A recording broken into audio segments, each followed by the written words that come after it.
Hey everybody, Rion LaRocca here to apologize.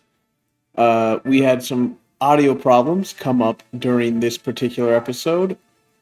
It was just overall not good quality, and worst of all, some of it was just completely cut.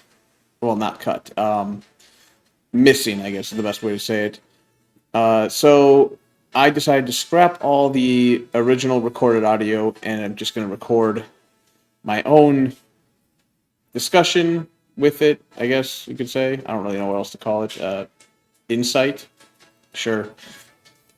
Just insert your chosen word here of what this particular commentary is going to be about to kind of keep the episode interesting enough, I should hope.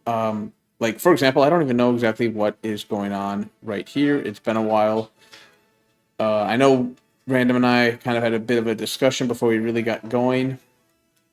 But hopefully in a moment here, we'll actually get to the gameplay itself and the engagement with the Rock Titan. There we go. That's better.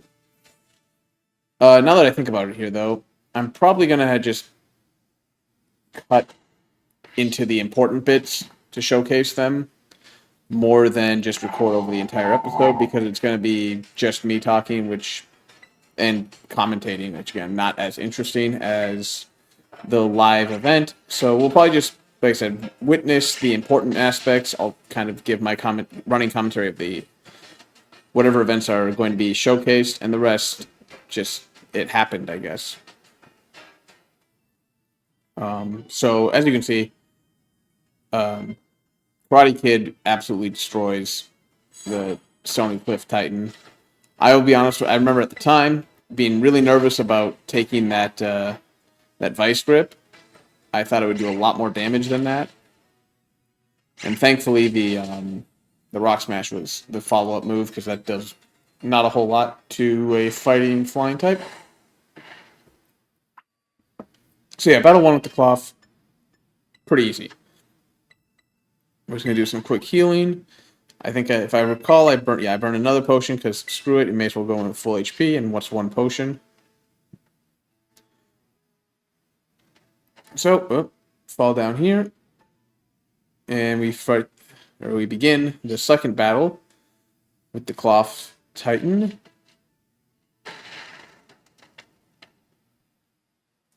Or at least we will after you get through all this bullshit that is unskippable. I know I could skip it, but I'm trying to make editing easy on myself, so you'll have to deal with this. We'll cut out everything after this. That part can definitely go away.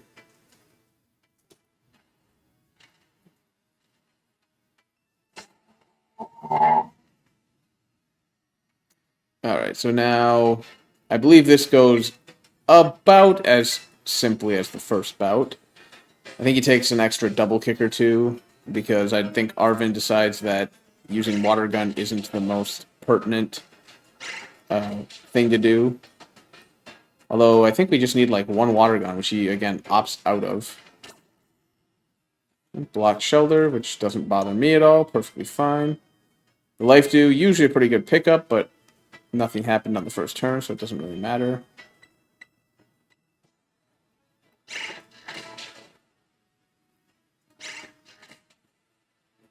I don't think one water gun would have made a difference, actually. We'll see. I think we're going to get the chance to see it in a second. I think we needed 2 water guns, and it would have been over in 2 rounds. Although it does have the defense drop here. I don't think Shelter can do it, though, not with water gun.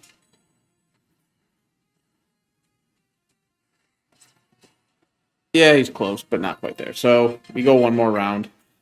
It's got speed on us, but we're otherwise just fine. It even uses it to block. So, waste its final turn. So yeah, cloth fight, pretty simple, pretty straightforward. Nothing special. We're gonna go ahead and cut here to the next vital thing that is worth showing. So this seems as good a spot as I need to pick up. Starting the grass gym fight. We've got a really solid team to deal with him. We have the flying fighting flamingo, We have the fire thing, which we already know goes through the whole gym by itself. We have a Growlithe in the back as well. Houndoom. Like we're really well set for this gym. And the fact that the Flamingo takes neutral from Rock Throw means it's just that much better at dealing with the Sudowoodo, which is why I opted to leave the Flamingo up front.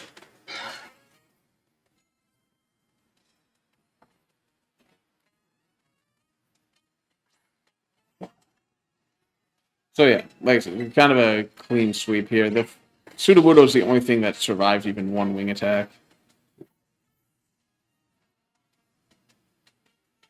And I think that's mostly thanks to the fact that Sudowoodo has pretty solid defense overall.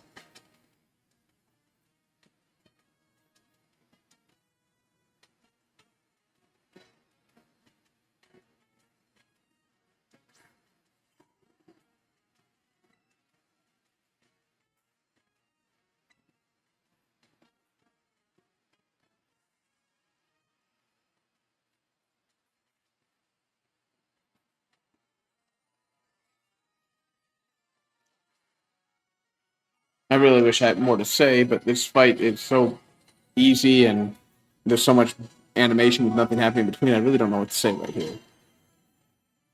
Which is kind of why I need a co-commentator.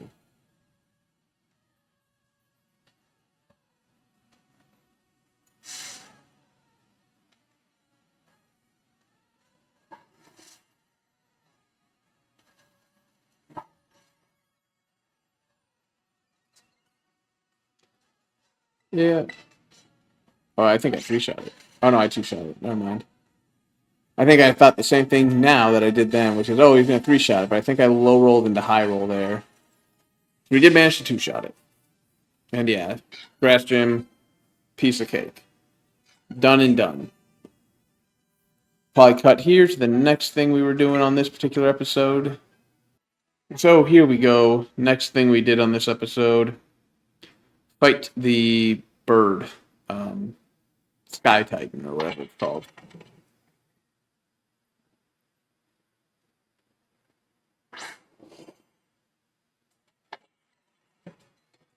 So leading Flaffy. Just going to go for what I'm hoping is going to be 3 Thunder Shocks. Although, as we can see, Flaffy does not do too well on the defense here. And yeah, it looks like it's going to be a 3-shot. Which is why I feel pretty confident going in on this, especially since it's paralyzed.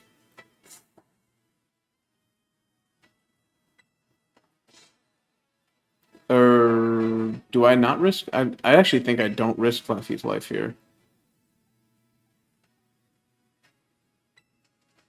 Yeah, I opt to not risk Flaffy's life. Okay. I think a third Thundershock would have caused the battle to end as it goes to eat the herbs, but I don't risk that. We are just going to switch to Charlotte's Web. Get a free switch in thanks to the paralysis proc. And then just finish it the old-fashioned way. It's just forcing it out. I was actually surprised to see that that level of HP was not enough, because as you see here, it takes just that little tiny sliver to kill it. So we either low rolled or got just couldn't do enough damage. I like to think low roll because I'd hate to think that we literally at max roll just missed out on that little bit of damage we needed. But I suppose it's possible.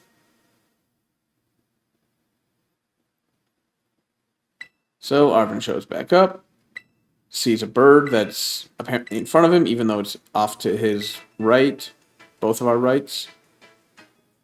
Now it's in front of him, but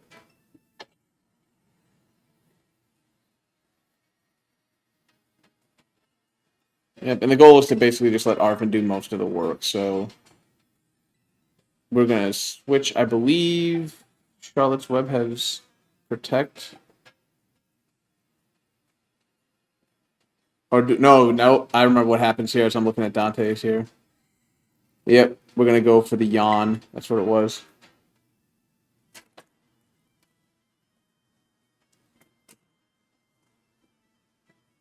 believe this works. I know, and I think it's in this same episode, that we try Yan on something else and it doesn't work. But I believe Yan works here. Thankfully, it doesn't attack me. The AI just wants to be faster, which, you know, fine, whatever. Unfortunately, as we'll see here in a second, that's going to use up, like, 3 of Arvin's turns as he maxes out his speed in order to be faster than the bird.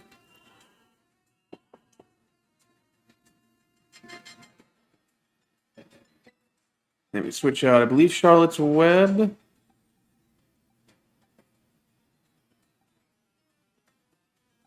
Pretty sure it's Charlotte's Web. Now I'm trying to remember the actual fight here. Okay, it is Charlotte's Web. I believe the other option was we were thinking, like, somehow maybe getting the bird in and hoping it doesn't go for a flying attack, but cooler heads prevailed, and we did not send the fighting flying thing in to potentially eat a flying type attack. Which probably could have, if not would have, killed it. So, but then it falls asleep, and now we just throw everything we can at it. Everything and the kitchen sink, one might say.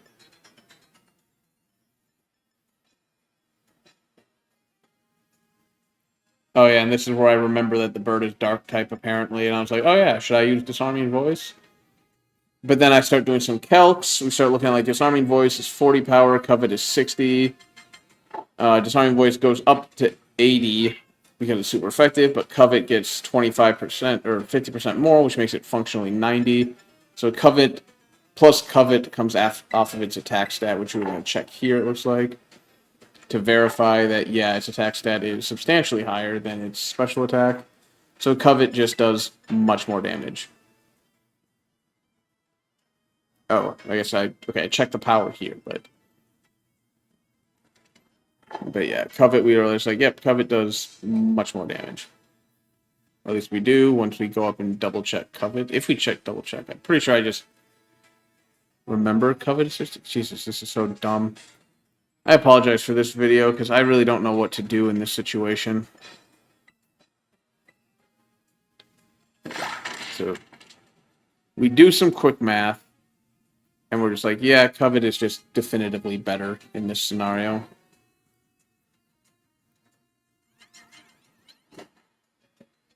Ooh, we can snag a crit. I don't remember that. I think we actually get 2 turns of sleep here. Yeah, we somehow got 2 turns of sleep. So, yep, bird, fairly simple. Nothing too spectacular.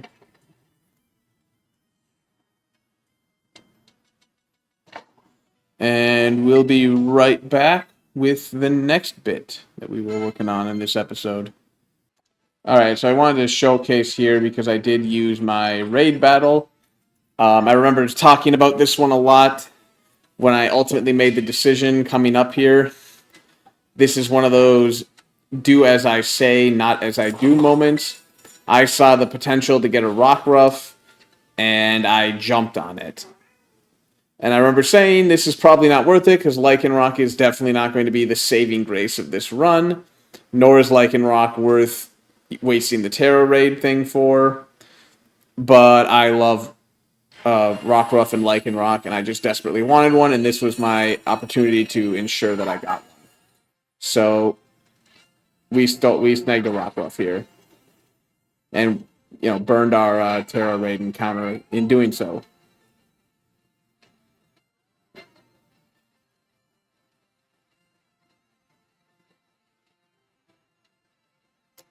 I take a moment here. Me and Random are laughing at the fact that our allies decide to bring a fire, a bug, and an ice type into the rock raid.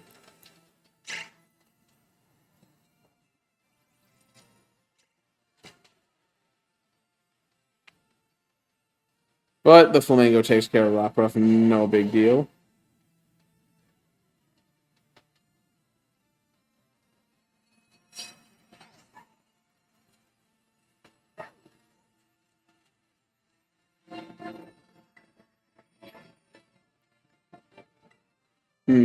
Yes, I know. I wasted an Ultra Ball. I didn't think of it until after I was probably right about here that I was like, oh yeah, this is an auto catch. It doesn't matter what ball you use, so I completely wasted an Ultra Ball on it. But whatever.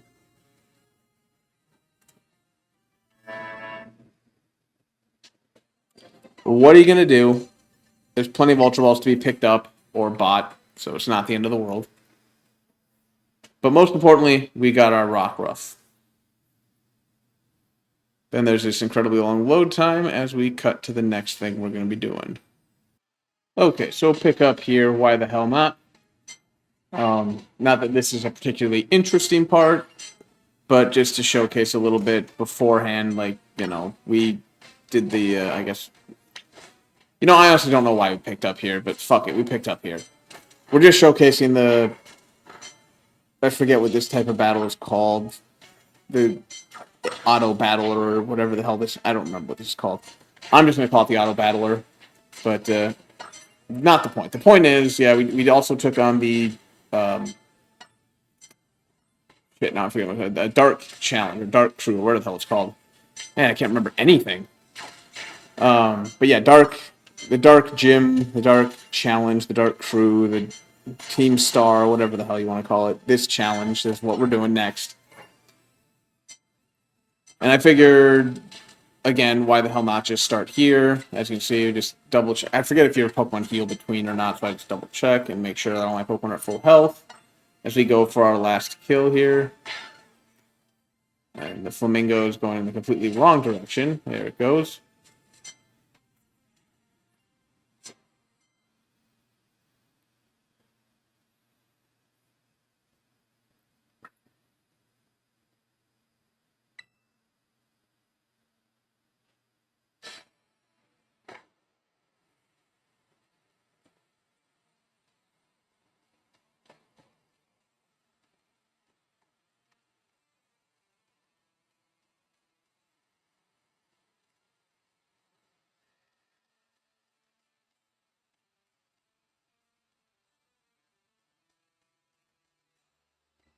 So, here we go. We got the Dark Challenge for Reals Leaves this time.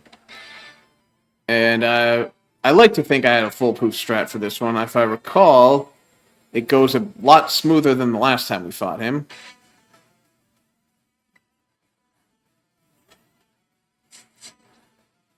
It's a quick, easy one-hit fire attack to get rid of this thing and move on to the... whatever the car is called. I'm blanking on the name right now.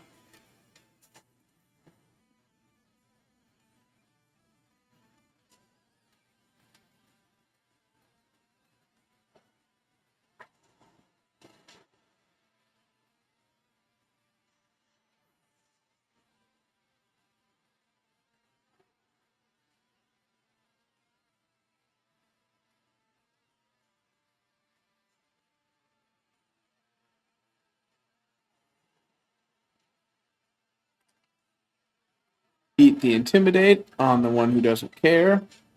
Yeah, oh yeah, this is, I think I said before, this is where you're like, yep, let's just get a quick yawn in. This will be nice and easy. We can fight it while it's asleep until we were like, oh, can't sleep these. Okay, fine. This is where we do some math here, trying to figure out if we want to use which of our Pokemon we want to come in on the Snarl here.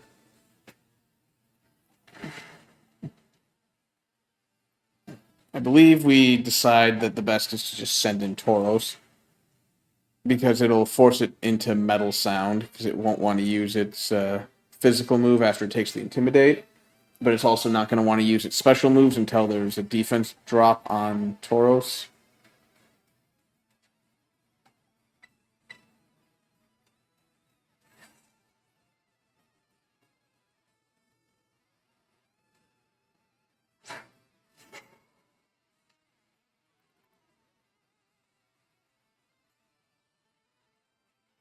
Oh, that's right, we even dodged the Snarl at 95. And then, yeah, we're just gonna We opt to bulk up once, well, and then we see this, that it misses yet again. So we're like, you know what's even better than one bulk up? 2 bulk ups. And after taking that Swift, we're like, yeah, without Metal Sound on, we're fine to do kind of whatever we want. We could probably even go for a 3rd bulk up. But I was like, I'm pretty sure double kick just 2 shots this thing now. 2 double kicks, not 1 double kick hitting twice. So 4 total kicks, but... And my math proved to be pretty accurate, as we see here.